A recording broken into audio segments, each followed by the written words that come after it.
going to take a dive into a multi-institutional study of leadership. So before we take a dive in it and start hitting on aspects of it, let's talk about leadership right quick. Leadership can be achieved through many avenues, especially on a college campus. As we know, some leadership traits are born. That's where the phrase for some people come from, natural born leaders. But other traits can be learned, especially for undergraduates. Undergraduates can learn more about leadership by joining campus organizations, becoming members of exec boards, playing a sport, or just participating in campus events. Another thing that a person, undergraduate, can do by that will help develop the leadership skills is taking leadership or developmental classes. All these components can help not just an undergraduate, but anybody become more self-aware of their leadership skills. The multi-institutional study of leadership measures the 8 values of the social change model of leadership, such as collaboration and conservation with stability. The model goes into different aspects that are critical and develop student leadership capacity by the model goes into different aspects that are critical in developing student leadership capacity based on how students understand themselves and how students understand differences such as culture, gender, race, ethnicity. So saying multi-institutional study of leadership can be a little tongue twister, so we're going to refer to it as MSL. The MSL measures 3 different variables. It measures input variables, experiences during college, and outcomes. Input variables can be going from what type of classes they're taking. Are they taking a leadership class, a developmental class, or what type of organization they're joining? Are they joining a community service-based organization? Are they joining an academic-based organization? Is it a fraternity sorority? All these can be input variables. Also, what type of student are you looking at? Are you looking at first year in college students? Are you looking at males? Are you looking at females? Are you looking at students from African American descent? Are you looking for students from Hispanic descent? All these can be considered input variables. MSL also measures the experience during college. What classes are they taking? What by joining organizations, what are they doing? What's the culture like on campus? All these are experiences during college that can help develop a person to be more aware of their leadership skills. Are they taking study? Are they using tutors? Are they taking study classes? All these will be measured with the MSL. And then, of course, outcomes. Is the student more self-aware of their leadership than before they came to college? How was all these goals and attainment all these goals? Did the student attain any goals while being in these organizations or being in these classes? The MSL measures all these variables.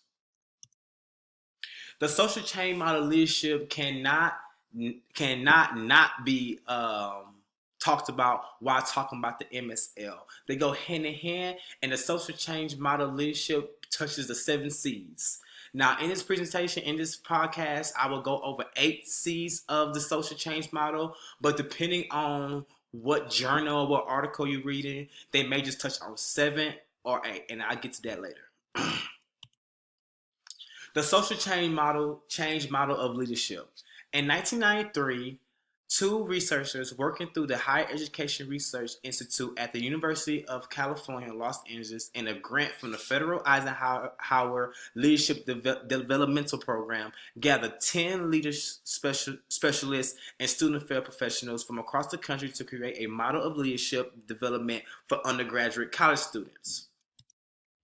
Calling themselves the Working Ensemble, this group met 6 times in 2 days, 2-day working sessions, discussing what knowledge, value, or skills students need to develop in college in order to participate in effective leadership focused on social change. The result was the social change model of leadership development.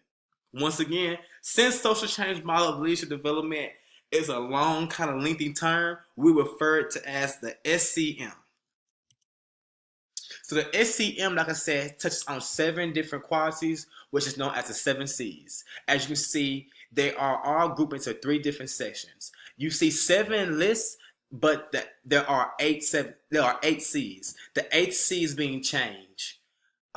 Since the idea of change is the whole goal of the model, some people don't refer it to be one of the C's, but some people do. Uh, in this uh, in this case, I would go into change. So as you can see, the 7 C's are broken down to 3 categories: individual values, group values, community values. In the individual values, we have conscious of self, congruence, and commitment. Conscious of self is being self-aware of the beliefs, values, attitudes, and emotions that motivate you to take action. Being mindful or aware of your current emotional state, behavior, and perceptual lenses. Congruence, acting in a way that are consistent with your values and belief. Thinking, feeling, and behavior with consistency, genuineness, authenticity, and honesty towards others. Commitment, having significant investment in the ideal of person, both in terms of intensity and duration. Having the energy to serve the group in its goal. Commitment originates within, but others can create an environment to support an individual's passions. As you see, these 3 C's focus on a person's inner self. The next are the group values: collaboration, common, and controversy with civility. Working with others in a common effort, sharing responsibility, authority, and accountability.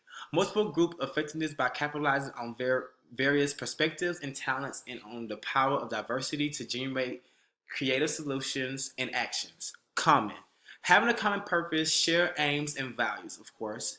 And then controversy with civility is recognizing 2 fundamental realities of any creative effort. One, that such differences in viewpoints are inevitable, and 2, that such differences must be aired openly but with civility. Basically saying that there can be 2 different ideas, but as long as it's hashed out with civility, everything is good. The last 2 are community C's. And you can see that change is on here because once again, change is the whole goal of the whole model. Citizenship. Believing in a process whereby an individual and or a group become responsibly connected to the community and to society through some activity. Recognizing that members of communities are not independent but interdependent. Recognizing individuals and groups have responsibility for the welfare of others. And change.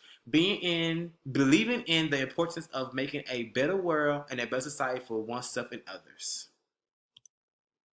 What makes the SCM so unique and useful is that it was dedicated to undergraduates. Before the SCM was created, researchers used different models that was based for the job place, that was based for corporations, and it really didn't focus on undergrads.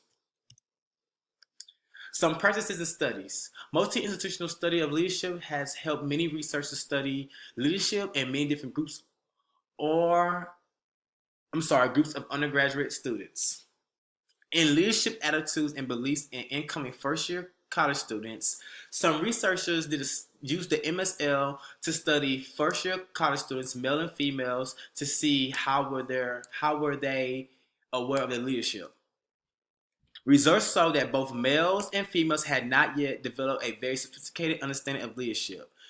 They used the leadership identity development model to explain that females were well more aware of their leadership stage than males are entering college.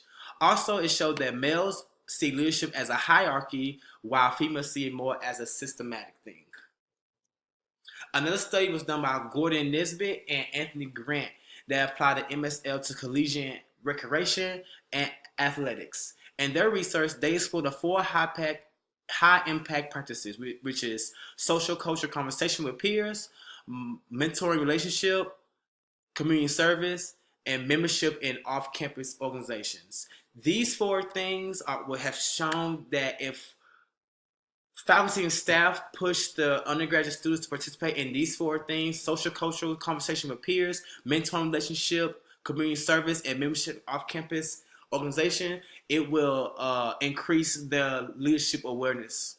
Also, they believe that with these practices, being in developmental and leadership classes are important in maximizing participant learning. Overall, practices founded by the MSL can help teachers outside the classroom with students by encouraging them to participate in more extracurricular activities. If it's joining a sport, a mentoring group, or taking an extra class in leadership or development, all this can help broaden an undergraduate awareness of leadership.